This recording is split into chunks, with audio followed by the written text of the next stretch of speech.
Merci. Bonjour. Je m'appelle Cheryl Mayo et je suis conseillère principale pour Human Capacity Development chez SCMS.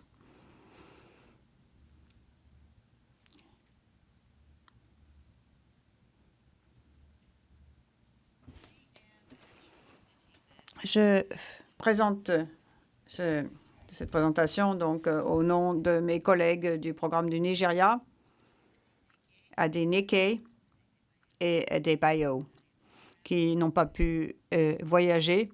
Donc, si vous voulez bien être indulgent envers moi.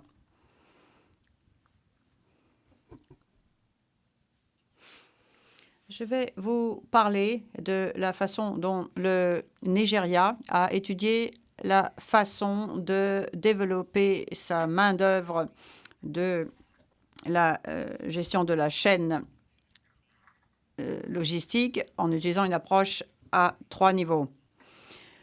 Et c'est absolument critique pour assurer une livraison de marchandises sûre. C'est également important pour augmenter la sensibilisation et les connaissances au sein de la main-d'œuvre et d'assurer des services et des marchandises de qualité. Ça, c'était l'objectif pour le Nigeria en ce qui concerne le renforcement des capacités et de l'infrastructure, les capacités d'infrastructure. Le système SCMS a été établi en 2005 dans le cadre du plan PEPFAR. Et ce programme est géré, et l'est encore, par l'Agence des États-Unis pour le développement international. Le SCMS procure des produits rentables, fiables, pour assurer tous les produits de lutte contre le VIH-Sida.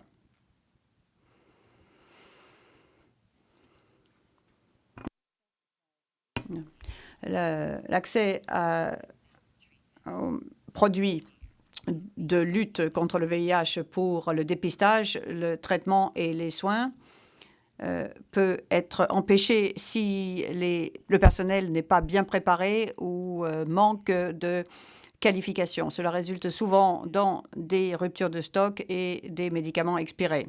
Au Nigeria,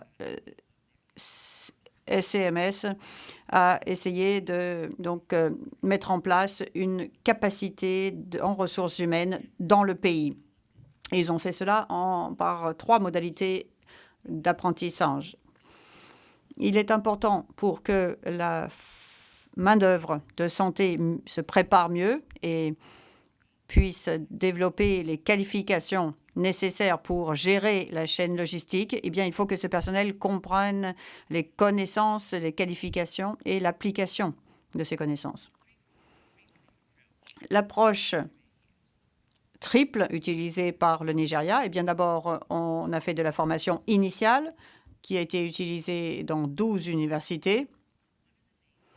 Une des choses qu'ils ont fait, c'est qu'ils ont organisé une réunion avec le ministère de la Santé ainsi qu'une réunion avec les 12 dirigeantes de l'université. Ça a été réalisé en 2012. Ça a été la façon de prôner la participation des parties prenantes, mais aussi pour que le pays puisse s'approprier ce programme. Une fois qu'ils ont pu faire participer les parties prenantes et obtenu leur adhésion, ils ont vu comment ils pouvaient adapter le programme d'études pour l'appliquer au programme de formation des pharmaciens. Ils ont aussi appliqué une approche de formation continue, c'est-à-dire pour le personnel des soins de santé qui travaillait dans l'Institut de santé publique, ainsi qu'à l'université de Obafemi à Wollo, pour mettre en œuvre un cours sur la gestion logistique des marchandises médicales. Et puis, ils ont également appliqué une approche d'enseignement à distance pour développer, ils se sont servis de partenaires pour développer des contenus donc d'enseignement. Ils ont donc appliqué cette triple approche, donc initiale, formation continue, ainsi que formation à distance. Les résultats, dans la section de formation initiale, il y a eu donc 12 institutions universitaires. Grâce à cela, ils ont pu toucher plus de 2300 étudiants avec 400 étudiants qui ont pu être diplômés. Dans la formation continue, ils ont eu 3 séries de formation avec 52 participants. Et dans la section de formation à distance, il y a eu une introduction à la gestion de la chaîne logistique des laboratoires médicaux et cette formation a été suivie par 1445 personnes. C'est-à-dire qu'ils ont utilisé cette approche triple pour pouvoir profiter des différentes entités des mécanismes de la chaîne logistique, mais aussi pour pouvoir identifier tous les individus et les cadres aux différents niveaux. C'est-à-dire que vous aviez les étudiants dans la formation initiale, ainsi que des personnes qui étaient déjà au travail pour la formation continue. Et puis, grâce à la formation à distance, eh bien, c'était pour ceux qui souhaitaient renforcer leurs connaissances dans la gestion de la chaîne logistique de santé. Quels sont les enseignements tirés et les étapes suivantes? Le succès est dû à l'engagement des parties prenantes par l'adhésion des parties prenantes et par l'utilisation stratégique des structures éducatives existantes, l'implication d'organes professionnels et l'engagement du ministère de la Santé. Quand on a essayé de renforcer la capacité de formation initiale, ils ont vraiment eu l'adhésion du ministère de la Santé et des doyens des universités.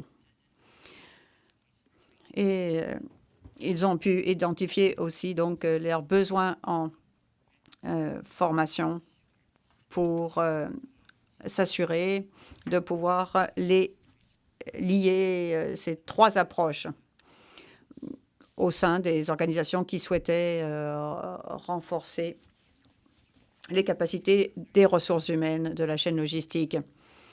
Ce qu'ils ont fait au Nigeria, c'est qu'ils ont vu les coûts et la gamme des coûts pour les participants. Et ces gammes de coûts des participations au cours allaient de 31 000 $ à environ 50 000 $ en moyenne.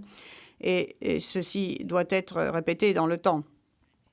Donc, comme mon collègue le disait en Éthiopie, si vous regardez la répétition, si vous formez 30 participants à un coût de 31 à 50 000 $ et que vous avez 500 participants ciblés, votre gamme de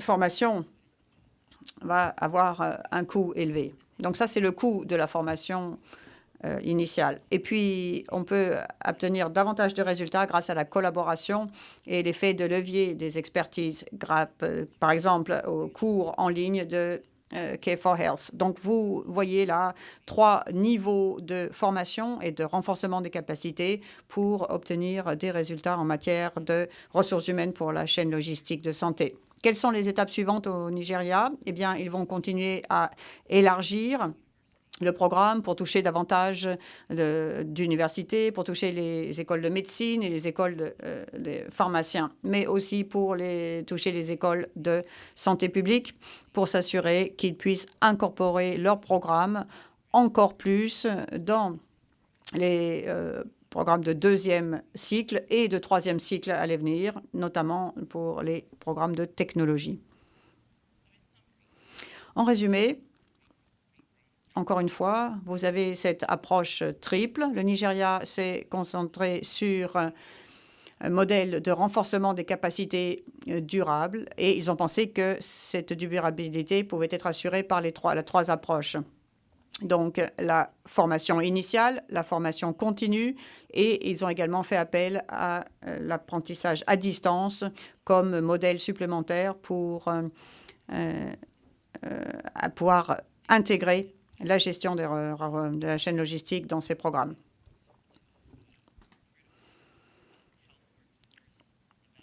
Cette approche peut appliquer à d'autres zones de connaissances qui sont critiques au développement de la main-d'œuvre de la santé et pour renforcer l'appropriation des pays.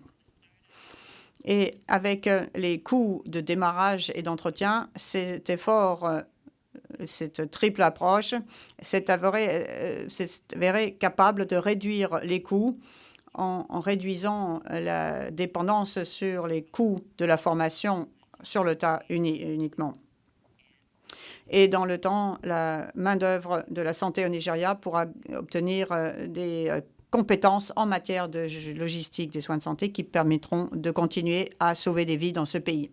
Et voici une photo de l'université Obafemi Awolowo, donc les étudiants qui suivaient ce cours de pré-initial, ainsi que la formation pour la faculté de pharmacie. Merci beaucoup.